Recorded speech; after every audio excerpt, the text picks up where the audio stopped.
Let's look at how to do the part 2 procedures. There's a diagram at your bench you can look at. And what I'm going to do is I'm going to give your group 2 different colors of pixy-stix. Whichever color you're working with, use all of them. So for example, you're using blue and I give you 5 of them, use all 5. Or use all 5 of the red ones. Or if I give you 10, however many I give you, use them all for the color that you're analyzing. So what you'll do is, like last time, we'll start with 50 milliliters of water. Now, the pixy-stix don't have their own baking soda in them, so we're going to have to add the baking soda ourselves.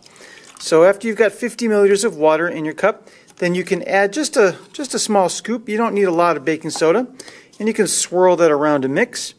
And then we're going to make a measurement of the starting mass of all of the materials. So put the pixy-stix and the cup of baking soda water on the balance and record that starting mass.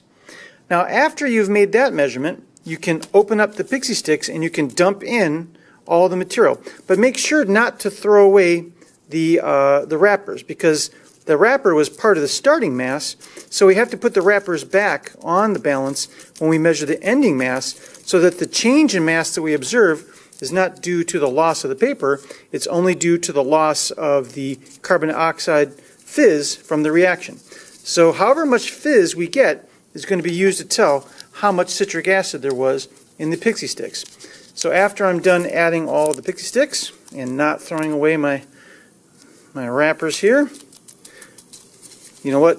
It looks really tasty, like you want to eat it, but don't, because the baking soda is going to taste nasty.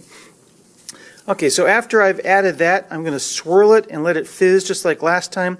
Make sure that all of the fizz goes away, no more bubbles. And after that, then you can put all the materials back on the balance, the empty wrappers, all the little bits. Make sure that you save them all. Put them all back on the balance and reweigh it and record that. And we'll use your plotted relationship, your standard curve, to find out how much citric acid there was to start with in the pixy-stix.